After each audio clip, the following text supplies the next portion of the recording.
सुक्खू जी के नेतृत्व में जो सरकार चल रही है, तो बहुत ज्यादा बारिश हुई, उसमें हम विशेष पैकेज जो है वो लोगों को दे रहे हैं, लेकिन देखिए बंदर बांट हो रही है। एक व्यक्ति को 1 लाख मिल रहा है, एक को 4000 मिल रहा है। आपने अभी कहा कि गुटों में बटी कांग्रेस है। अभी आपने देखा होगा इलीगल माइनिंग के ऊपर इतनी ज्यादा बातें हुई हैं। मुख्यमंत्री जी कह रहे हैं कि इलीगल माइनिंग के कारण मैंने क्रशर बंद कर दिए हैं। इंडस्ट्री मिनिस्टर है वो बोल रहे हैं इलीगल माइनिंग तो हुई नहीं है। पीडब्ल्यूडी मिनिस्टर है वो कहते हैं जो नुकसान हुआ वो इलीगल माइनिंग के कारण हुआ है। सीपीएस है बोल रहे हैं कि अगर इलीगल माइनिंग ना होती तो पूरे की पूरी बद्दी जो है वो बह जाती। सारे के सारे बटे हुए हैं। पूर्ण रूप से फेल है कांग्रेस। इस तरीके से महागठबंधन बनने वाला है।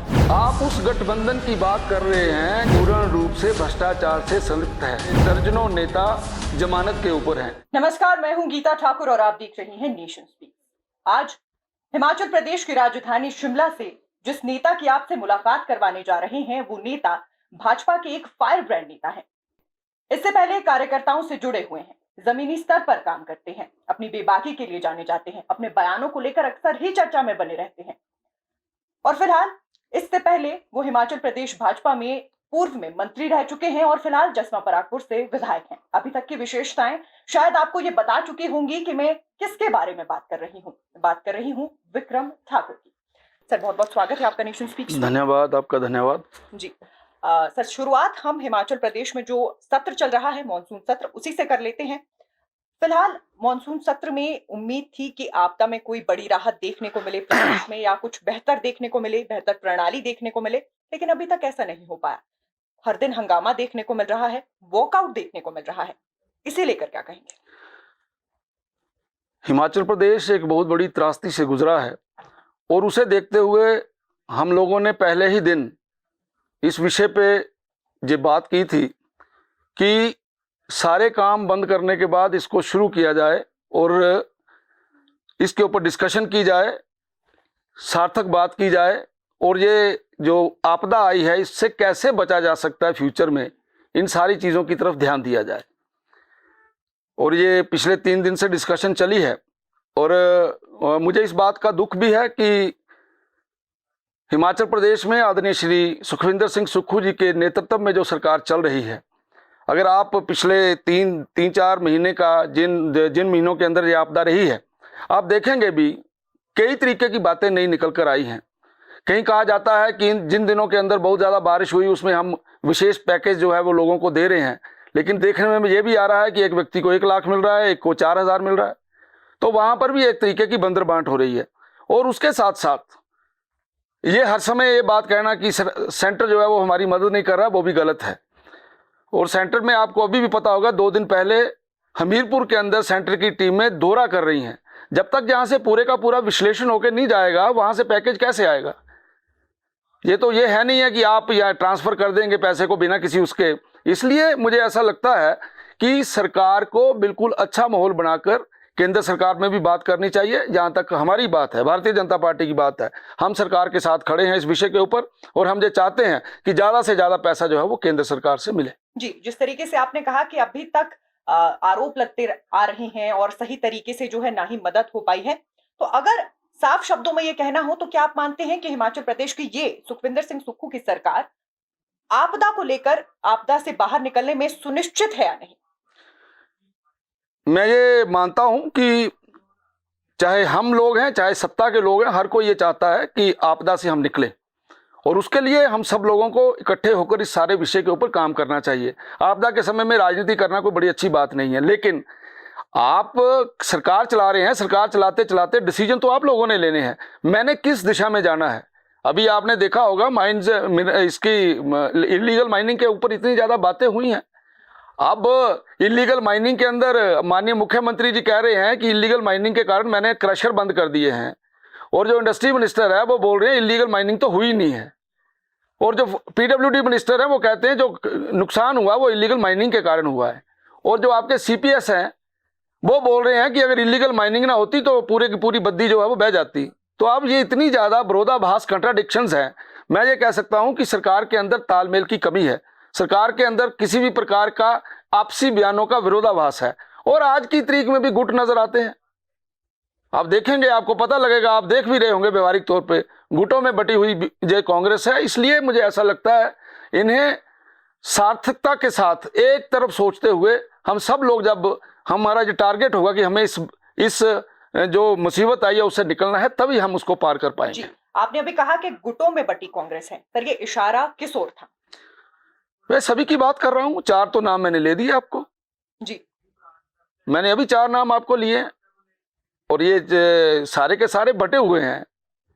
और आपने जब सभी के साथ आप मिलेंगे तो आपको पता लगेगा, कोई पत्थर लिख के अपनी बात बोल रहा है, कोई सोशल मीडिया में जाके बोल रहा है, कोई किसी तरीके से बात कर रहा है, तो ये गुटों की बात होती है, बिना गुटों से ऐसी बातें नहीं होती। जी।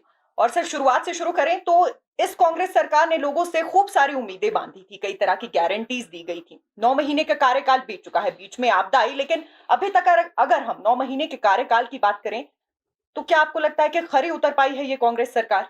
पूर्ण रूप से फेल है कांग्रेस। कांग्रेस किसी भी पहलू के ऊपर आप डिस्कशन करके देखिए, कहीं पर भी कोई आपको ऐसा नजर नहीं आएगा कि सुखविंदर सिंह सुक्खू की सरकार सुख की सरकार है। लोग दुखी हैं, लोग परेशान हैं। जो झूठ बोल के जो लोग सत्ता में आए, आज लोग पूछ रहे हैं भैया उन गारंटियों के बारे में। माताएं और बहनें पूछ रही हैं कि कहाँ चला गया 1500 रुपया। किसान पूछ रहा है कि भाई मेरा गोबर कब लेंगे, मेरा दूध का रेट कब मुझे मिलेगा। नौजवानों की फौज सड़कों के ऊपर उतर आई है कि आप 1 लाख नौकरियां 1 साल में देने वाले थे, कहां गई आपकी नौकरियां। इसलिए सरकार पूर्ण रूप से फेल हुई है, इसमें कोई दो राय नहीं है। जी सर, इससे पहले आप उद्योग मंत्री रह चुके हैं, तो खासकर उद्योग मंत्री का जो काम है, अपनी इंडस्ट्री को लेकर जो कुछ देखने को मिल रहा है, आप उससे कितना संतुष्ट हैं? देखिए, आप पिछली सरकार में एक नजर दौड़ाइए। आपको पिछली सरकार में आदरणीय जयराम ठाकुर जी के नेतृत्व में ग्लोबल इन्वेस्टर मीट हुआ, और ये जिस समय ग्लोबल इन्वेस्टर मीट हुआ, उस ग्लोबल इन्वेस्टर मीट में लोग यहाँ पे आए। आपको ये ध्यान होगा कि हिमाचल प्रदेश की टोपोग्राफी ऐसी है कि यहाँ कोई आना नहीं चाहता, लेकिन हमने कई शर्तें हटाई जिसके कारण से लोगों को लगा कि यहाँ पर एक अच्छे पैकेज मिल रहे हैं, लोग यहाँ आए। और उसके बाद पिछली ही सरकार के अंदर मेडिकल डिवाइस पार्क आया। पिछली ही सरकार के समय में आपका ये जो जिला ऊना के अंदर हमारा एक बहुत बड़ा प्रोजेक्ट है, वो भी वहाँ पे आया। तो जो प्रोजेक्ट गवर्नमेंट ऑफ इंडिया से आए हैं, आज वहीं के वहीं खड़े हैं। अभी आने वाले दिनों में, इन दिनों के अंदर वहाँ यहाँ किसी भी प्रकार का आपको कोई नई बात नजर नहीं आएगी। इंडस्ट्री का हाल ये है, 2 बार डीजल के रेट बढ़ा दिए हैं, अभी बिजली के रेट बढ़ा दिए हैं। इंडस्ट्रीज क्यों आएगा यहाँ पर? जब उसको पंजाब में सस्ता मिल रहा है वो यहाँ क्यों आएगा? उत्तराखंड में सस्ता मिल रहा है, JNK में सस्ता मिल रहा है, वो यहाँ क्यों आएगा? इसलिए जो अट्रैक्शंस पिछली सरकार ने बनाई थी उनको पूर्ण रूप से आदरणीय सुक्खू जी ने धाराशायी किया है। इसलिए मुझे ऐसा लगता है आने वाले समय में हिमाचल प्रदेश का बहुत बड़ा नुकसान होने वाला है। जी, और आने वाले समय की आपने बात की है, आने वाले समय में हिमाचल प्रदेश, पूरे देश में लोकसभा चुनाव भी होने वाले हैं। तो खास करके आपको लगता है कि जिस तरीके के फैसले अभी तक प्रदेश में देखने को मिले हैं और आने वाले समय में इसका असर लोकसभा के चुनावों में भी देखने को मिलेगा, जनता कोई बड़ा फैसला ले सकती है? निश्चित तौर से फैसला आज ही नजर आ रहा है। आप लोगों के बीच में जाइए, कांग्रेस नाम की कोई चीज आपको नजर नहीं आएगी। आदरणीय मोदी जी का करिश्मा पूरे हिंदुस्तान में नहीं, पूरे अंतर्राष्ट्रीय लेवल पे आप देखेंगे, विश्व में आज आदरणीय मोदी जी का डंका बज रहा है। और जो भी डिसीजन इस देश के लिए हो रहे हैं, इस राष्ट्र के लिए हो रहे हैं, भारत माता के लिए हो रहे हैं, उससे सारी दुनिया, सारे लोग खुश हैं। इसलिए आने वाला समय हमारा है और अगली बार फिर दोबारा से मोदी जी प्रधानमंत्री बनेंगे और यहाँ की चारों सीटें जो हैं वो भारतीय जनता पार्टी को मिलेंगी। जी, और इसके लिए भारतीय जनता पार्टी ने कितनी तैयारियां शुरू कर दी? पूर्ण रूप से हम हर समय तैयार रहते हैं। हमारी तैयारी एक दिन की नहीं होती। और आप जानते हैं कि भारतीय जनता पार्टी जो है वो एक मास ऑर्गेनाइजेशनल पार्टी है।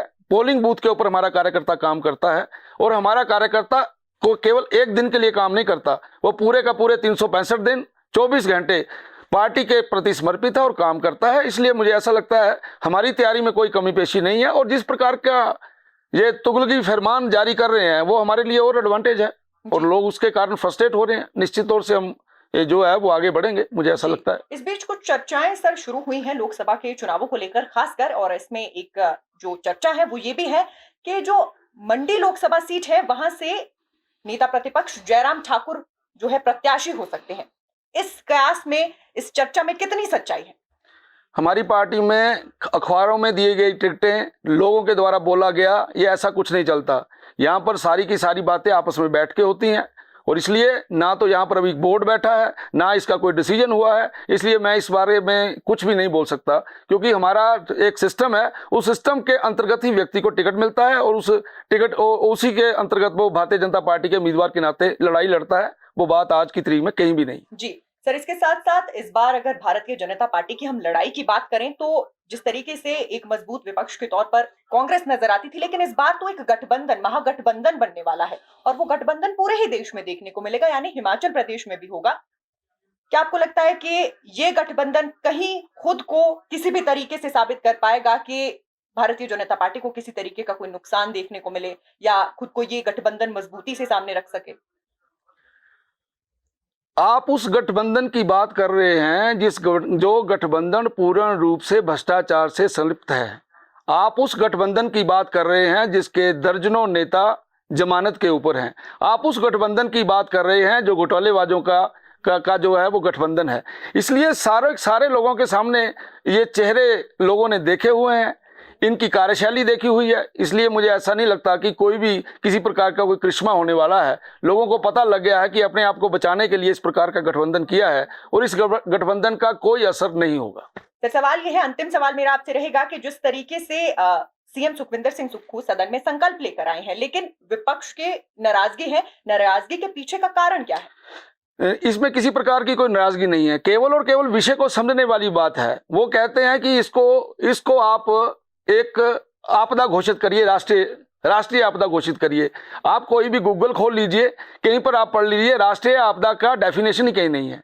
हमको पैकेज मांगना है और उसके लिए हम उनके साथ हैं। हम चाहते हैं जब बड़े ज़्यादा से ज़्यादा पैकेज वहां पे मिले, उसके लिए हम लोग इनके साथ हैं। उसमें किसी प्रकार का कोई मतभेद नहीं है। जी, बहुत बहुत शुक्रिया sir. Thank you very much समय देने के लिए। तो कुल मिलाकर विपक्ष खड़ा है सत्ता पक्ष के साथ हिमाचल प्रदेश की मदद के लिए। हिमाचल प्रदेश में आपदा आई है तो मिलकर राहत लाने की जो है कोशिशें की जा रही हैं। नेशन स्पीक्स यूं ही तमाम तरह की जानकारियों के साथ हाजिर होता रहेगा। आप नेशन स्पीक्स के साथ बने रहिए।